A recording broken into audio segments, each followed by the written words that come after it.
Eu acho que a gente tem que se espelhar em exemplos radicais, como o da Embraer, de JBS Friboi, que compra a Swift, como a Gerdau, que vai lá fora e compra a siderúrgica, que estabelece os métodos dela, como a Ambev, que sai e compra a maior cervejaria da Europa, depois compra a maior dos Estados Unidos e instala o modelo de gestão brasileiro.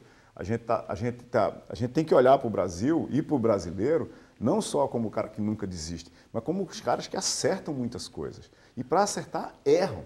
Não existe, e é uma coisa que a gente precisa instalar na mentalidade brasileira, inclusive na mentalidade acadêmica. Para você acertar, você tem que tentar. Quando você tenta fazer coisas que você não sabe, vai haver erros. Os erros têm que ser parte do processo de aprendizado. O processo de aprendizado incorporado ao processo criativo leva a acertos, numa quantidade muito grande, proporcionalmente à quantidade de tentativas. E a história da claro. indústria de software, né? O beta e o eterno, você está em eterno beta, por exemplo, Absolutamente tudo, mas você tem que fazer o quê? Quantas empresas dão erradas nessas que vêm do Silicon Valley e viram habituês da nossa casa e do nosso discurso? Quantas dão errada para uma dar certo? Muitas. A gente precisa tentar mais, é isso que precisa fazer. E precisa tentar, tem um texto do Martin Varsavsky, que ele botou no El País um tempo desse atrás, ele é um empreendedor argentino que mora na Espanha, ele fazia a seguinte pergunta: por que as empresas americanas de tecnologia de informação dominam o mundo? E ele respondia logo na primeira frase. Eu acabei escrevendo um texto sobre isso no meu blog. Na primeira frase ele dizia assim: porque você não conversa com ninguém no Vale do Silício que diz eu vou resolver um problema que a gente tem aqui em Los Angeles, ou em São Francisco, ou sei lá onde. O cara diz, não, depois que eu fizer essa minha empresa aqui, a tecnologia que ela vai gerar vai resolver tal problema mundial. Uhum.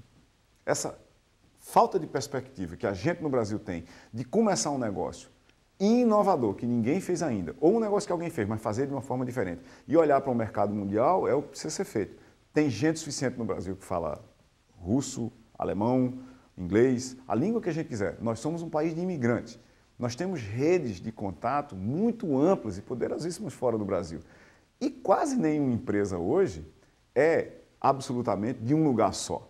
As coisas são feitas em rede, no mundo inteiro, com cooperação de todo mundo em todo canto. No SESA a gente está acostumado a trabalhar em projeto que tem gente da Ucrânia, da China, da Polônia, da Rússia, da Índia, dos Estados Unidos, da Argentina. A língua comum para se falar é inglês.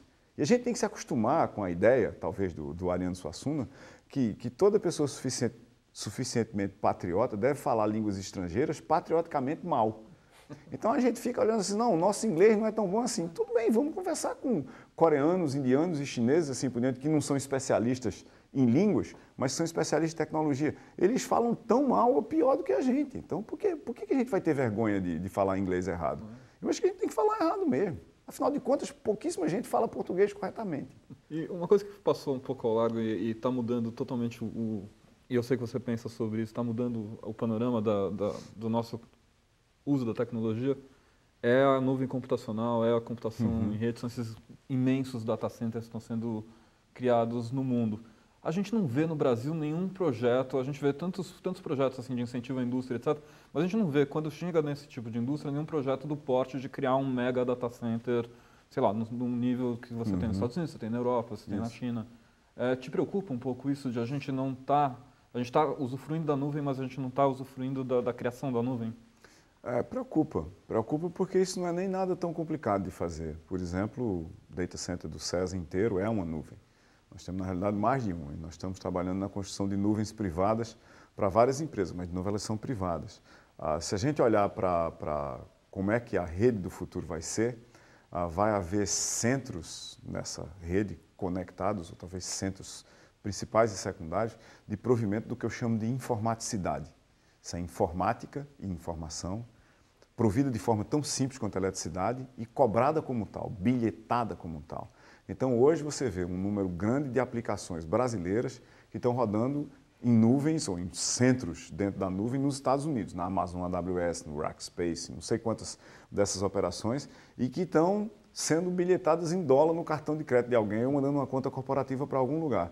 Existe um conjunto muito grande de oportunidades no mercado brasileiro para fazer isso.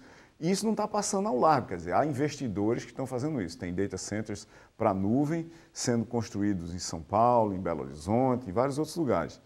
A questão é o tamanho disso. A gente podia fazer mais, e de novo, a gente podia fazer mais e olhar para o mercado mundial a partir do Brasil? Eu acho que sim, Porque existe uma demanda também para sustentabilidade de tecnologia de informação. Eu estava num debate um dia desse que alguém mencionou que o conjunto mundial dos grandes data centers da Microsoft, Google, IBM, assim por diante, já consome tanta energia quanto toda a Argentina. Então, nós temos uma capacidade no Brasil de gerar energias renováveis a partir de solar, a partir de eólica. Uma parte significativa da nossa energia é limpa, 80 e tantos % é energia hidráulica, né, que vem de rios. E você fazer a combinação de energia limpa com data centers é uma combinação absolutamente ganhadora no mercado mundial, porque eu ainda por cima posso dizer o seguinte, ó, eu tenho um data center que está no sopé de uma montanha em algum lugar e 100% da energia dele, no caso do Brasil, é eólica.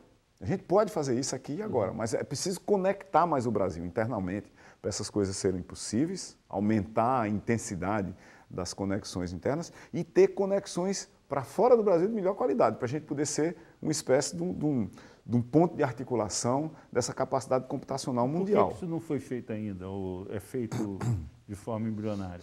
Eu acho que é uma combinação de falta de visão, com falta de estratégia, com a falta de capacidade de investimento. Mas se a gente olhar para uma conversa como essa que a gente está tendo aqui, provavelmente muitos investidores iriam olhar para esse negócio e dizer, por que eu não boto um centro mega, esse negócio que a gente chama de data center, são mega centros de processamento de dados, tá certo? Montes de computadores, para quem não é da área.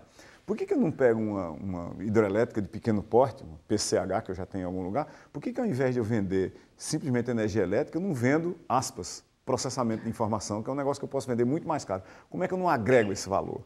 Não é? Isso é um pensamento bem basicão mesmo, não é preciso ser um gênio da tecnologia para pensar isso. E eu acho que isso vai acontecer, está para acontecer, é capaz de estar acontecendo nesse momento que a gente está falando aqui agora. E você diz que para formação de engenheiros, de software, engenheiros mesmo, nos próximos 10 anos vai precisar investir pelo menos 5 bilhões no Brasil, né? Quem é que vai fazer esse investimento, então? São essas empresas? São universidades? É o governo? Ou é todo mundo junto? Como é que... Olha, as empresas todas já reclamam muito de um custo Brasil que está supostamente bem acima da capacidade das empresas de recolher imposto. Eu acho que o custo Brasil é muito grande. E eu acho também que o governo tem 3 papéis fundamentais que ele não pode se recusar a fazer nesse negócio de educação, tecnologia, investimento, assim por diante. Esses papéis são os seguintes: educar a gente, criar oportunidades para que essas pessoas desenvolvam suas carreiras e sair da frente. Sair da frente significa simplificar os processos de criação e manutenção e sustentação de negócios dentro do território econômico nacional.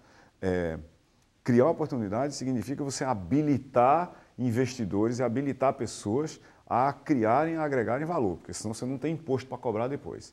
E educar a gente é a base do negócio. Quer dizer, você, de repente, terceirizar para as empresas, que além de tudo, elas também vão educar as pessoas, como de resto as melhores empresas já fazem hoje, você está agregando um custo desnecessário, um custo desnecessário aos processos de execução de negócio dessas empresas. Significa que elas ficam menos competitivas no cenário internacional. A gente tem que olhar para uma economia de conhecimento, onde a maior parte do gasto interno das empresas na economia do conhecimento é com salário. Na medida que o salário brasileiro fica pouco competitivo no mercado internacional, porque, por exemplo, os argentinos conseguem entregar capacidade de resolução de problemas de forma mais barata do que a gente consegue, né, que os uruguaios conseguem, que os colombianos conseguem, e que os indianos e os chineses, nem pensar, conseguem entregar realmente muito mais barato do que nós. E brevemente, muito provavelmente, países da África que falam português vão entregar resultado dentro do Brasil à medida que consigam entender que se tiverem uma melhor formação das suas pessoas, elas podem de lá trabalhar para o mercado brasileiro sem ter que vir para o Brasil, exatamente por causa dessa conectividade mundial num mercado global do conhecimento. A gente precisa se concentrar aqui que o papel do governo em qualquer economia do conhecimento é olhar para trabalho, não é nem necessariamente para emprego, que é uma coisa que está mudando no mundo inteiro, mas a geração de oportunidades de trabalho deve ser uma preocupação essencial de qualquer governo. E isso começa necessariamente em você educando pessoas para a economia do conhecimento, além, obviamente, de criar as infraestruturas sociais, do ponto de vista legal, jurídico, fiscal, para que esse trabalho possa ser exercido para o mercado global. Bom, nós vamos encerrar. Agradecemos a participação do Eduardo Almeida, do Jornal o Globo, do Guilherme Werneck, do Estadão.com.br,